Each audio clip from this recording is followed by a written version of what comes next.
हमें चाहिए, हमें चाहिए, लेके रहेंगे।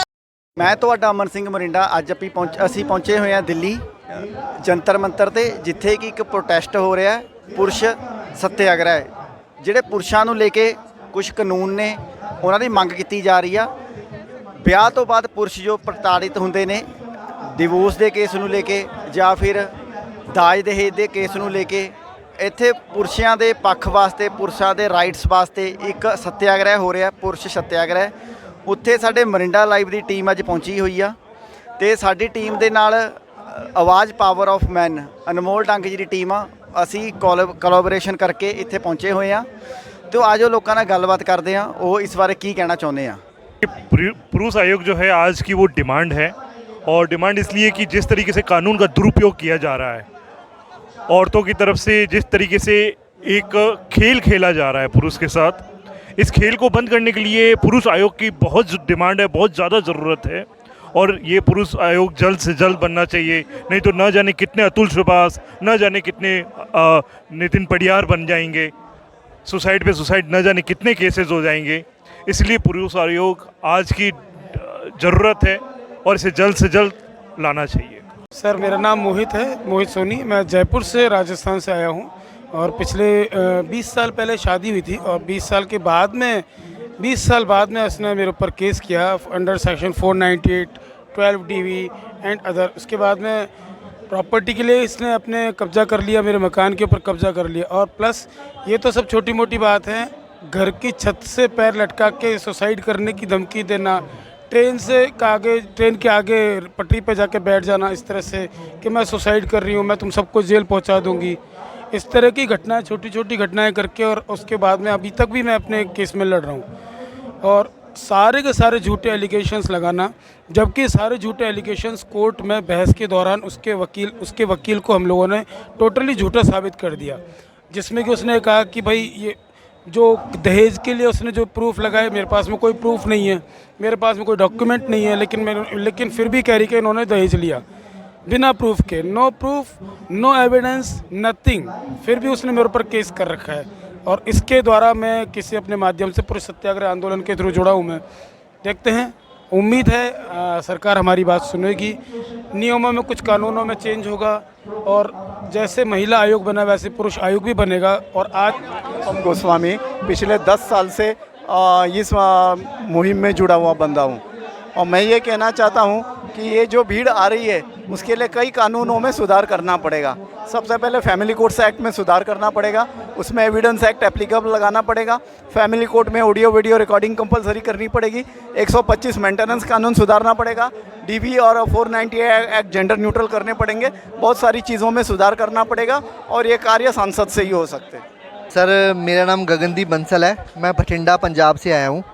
और जो ये महिलाओं की सेफ्टी के लिए जो ये कानून बनाए गए हैं, डोमेस्टिक वायलेंस DV एक्ट का केस है या 498 डाउरी का है, मैं मतलब इनका एक विक्टिम हूँ।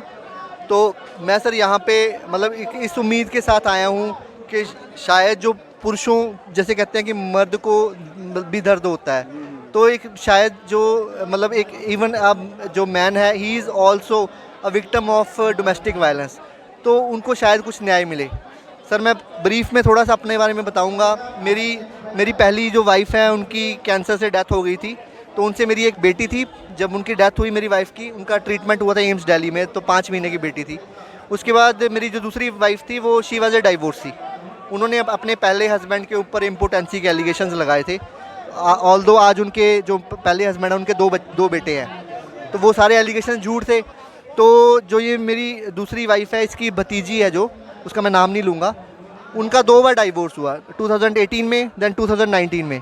2018 में जो उन्होंने एलिमनी ली 77 लाख की, 2019 में अगेन शी वाज मैरिड, वहाँ पे उनको अच्छी एलिमनी मिली। तो एक फैमिली में एक सिस्टम बन जाता है कि वही सेम एडवोकेट, तो एडवोकेट कहते हैं कि भैया ये तो आपके हस्बैंड तो ICC बैंक में रीजनल हेड सेल्स लेवल पे अच्छे बने हैं लेवल पे, तो हम आपको इनसे अच्छा पैसा दिलाएंगे। तो ऑन ए डे उन्होंने, मेरी वाइफ़ ने मेरे साथ पहले मारपीट की।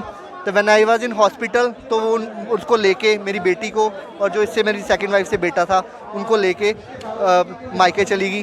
और वहाँ पे इन्होंने जाके मेरे ऊपर डोमेस्टिक वायलेंस और 498 के झूठे केसेस फाइल कर दिए।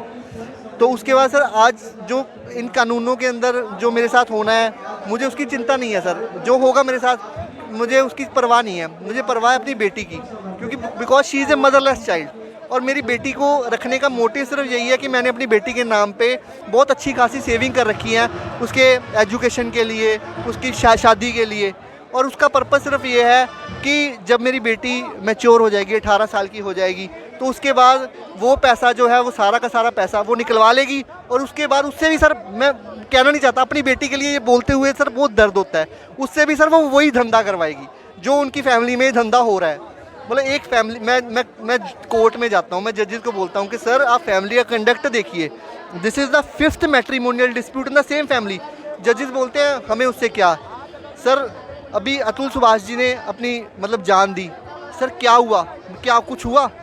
10 दिन तक एक शोर मचा कि ठीक है हम ये कर देंगे, वो उसके बाद कुछ हुआ? सर हमारे देश में एक सिस्टम क्या हो चुका है, मैं किसी को दोष नहीं देता, मैं मीडिया को भी नहीं दोष देता। जब कुछ इंसिडेंट होता है ना सर, उसके बाद एकदम से हाइप होता है, एक न्यूज़ मिलती है, शोर मचता है सब जगह पे, हाँ ये हो गया, हम ये कर देंगे, वो हो जाएगा शोर में। उसके बाद सब जगह क्या बोला जाता है, इसको मैटर को ठंडा होने दो। अब मैटर ठंडा हो गया, आज उनकी वाइफ भी बाहर है, सब कुछ। एक आदमी ने मरते हुए सर जब ये बोला कि अगर मुझे न्याय नहीं मिलता तो मेरी अस्थियों को गटर में बहा दिया जाए, सर इससे बड़ी विडंबना नहीं हो सकती। लेकिन क्या अतुल सुभाष को न्याय मिला? नहीं सर। मैं अतुल सुभाष की तरह, मैं जब घर में अपनी बेटी का सामान देखता हूँ ना, तो सर मैं रोज़ रोता हूँ। मैं 2 बार मैंने सर आत्महत्या करने की कोशिश की, वो तो मेरे दोस्त हैं, वो मुझे अभी अकेला नहीं छोड़ते। अब भी मैं रात को सर जब सोता हूँ ना, तो मैं ईश्वर को से प्रार्थना करता हूँ कि परमात्मा, आत्महत्या करना बहुत बड़ा पाप है, मैं आत्महत्या नहीं कर सकता। लेकिन मेरी भगवान से हमेशा रात को प्रार्थना करता हूँ कि भगवान जो मैं सुबह मेरी आँख ना खुले, मुझे सोते हुए ही मेरे प्राण निकल जाएं। क्योंकि एक बाप सर जो अपनी बेटी से पिछले 2.5 साल से उसने शक्ल नहीं देखी, उसको ये नहीं पता उसकी बेटी की क्या हालत है, तो आप सर सोच सकते हैं मतलब उसकी क्या, मतलब उसके लिए जीना और मरना बराबर। एक मुझे लगता है मैं एक जिंदा लाश की तरह जी रहा हूँ। तो सर मेरी यहाँ पे आके, मेरी खुद की भी बेटी है, मैं ये नहीं चाहता हूँ कि किसी महिला के साथ कुछ बुरा हो या इन कानूनों को हम ख़त्म करें। ये कानून महिलाओं की सेफ्टी के लिए बनाए गए हैं और सर ये कानून रहने चाहिए। लेकिन हमारी एक ही मांग है कि जो महिला इन कानूनों का दुरुपयोग करती है उसके साथ इतनी सख्ताई से उसके साथ मतलब कानून हो मतलब उसको सज़ा दे, ताकि बाकी महिलाएं जो ऐसा करने के लिए सोच रही हैं उनको सबक मिले। सर मैं सब वकीलों की बात नहीं कर रहा, मैं कोर्ट में रहता हूँ, मैं खुद देखता हूँ सर आजकल बहुत सारे मतलब एडवोकेट्स का एक ये प्रोफेशन बन चुका है। लेडी जाती है, वो कहती है जी मेरे हस्बैंड के साथ मेरा कुछ डिस्प्यूट हो गया, वो बोलता है तू चिंता मत कर, मैं तुझे तेरे हस्बैंड से डाइवोर्स भी दिलाऊंगा, एलिमनी दिलाऊंगा, तुझे फीस देने की ज़रूरत नहीं है, तेरी फीस का इतने % मेरा। ये सर प्रॉपरली एक धंधा बन चुका है सर, ये मतलब बहुत। और उसका पीड़ित कौन है सर? पुरुष।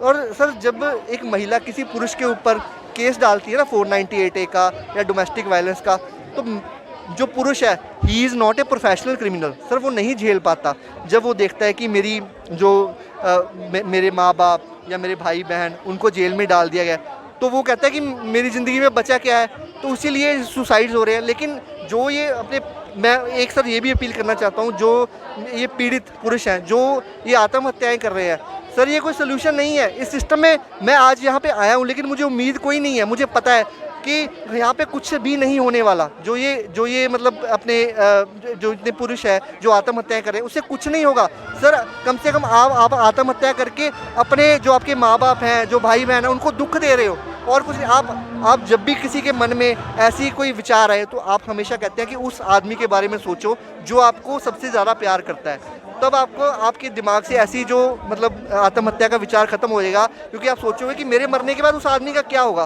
तो सर ये लड़ाई है, हम लड़ते रहेंगे, ठीक है। अगर मतलब भगवान से हमारी यही प्रार्थना है कि शायद कुछ इसमें हो जाए। और मेरी आपके चैनल से यही मतलब बार बार विनती है कि जो मेरी बेटी है उसका, मेरी वाइफ तो उसकी स्टेप मदर है, उसकी माँ तो है नहीं, तो मेरी बेटी को सर मुझसे मिलवाया जाए और मेरी बेटी को मुझे दिया जाए। Thank you. मेरे बेटे का है 2 साल हुए हैं शादी को, इन्होंने बेटे ने बहुत घुमाया, उसको कहते अलग हो जा, अलग नहीं हो रहा, परेशान बहुत कर रखा था, इतना घुमाया, मतलब लालची थे वो, सारी जायदाद हड़पना चाहते थे। लेकिन ऊपर वाले ने बचा दिया। वो कहते माँ बाप को नहीं छोड़ूंगा। मैंने कहा चल चला जा, देखी जाएगी जो हमारी किस्मत में है। इसमें वकील का दोष नहीं है ना, हमारे को ये वकील क्या करेगा। 5 साल की बच्ची तो है नहीं जो लिखवाने जा रही है, उसको लालच है, वो लालच की देवी है।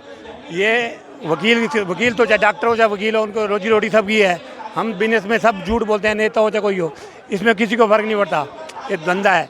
लेकिन वकील का कसूर इसमें बिल्कुल नहीं है। ये लड़की 5 साल की नहीं है जो वकील फुद्दू बेवकूफ़ बनाएगा इसको। इसमें हम ये कह रहे हैं, हमको ये चाहिए, ये जो क्या बोलते हैं इसको, बेहतर हमको ये पुरुष योग चाहिए। पुरुष योग क्या कर लोगे, सिर्फ यही कानून बना दें कि लड़की के झूठ बोलेगी तो लड़की की भाई और उसके बाप को सजा होगी तो वो भाग जाएगी सारी। सिर्फ यही सिस्टम बना दें। इतना लूटती हैं ये, इतना लूटती हैं। हम 2 साल से परेशान हैं, हम डर डर के जी रहे थे। हमने लास्ट में कहा देखी जाएगी, हमारे पास फोटो प्रूफ है, सब कुछ है। ये तो भगवान मोदी का भला करे, 2014 से आया है और कुछ पुरुषों का अच्छा हो गया है। मोदी जैसे 100 जन्म रहे हैं, ये मोदी के ने ही हमारी आदमियों की, चाहे जो मर्जी और कानून कर ले, जो मर्जी कर ले, ऊपर वाला जिसने ये कानून बनाया था ना उसका भी नाश हो गया है। जिसने 83 में बनाया था उसके बच्चे कैसे टुकड़े टुकड़े हो गए हैं। उनकी बद्दुआ सबको लगनी है, कोई माई का लाल नहीं बचा सकता।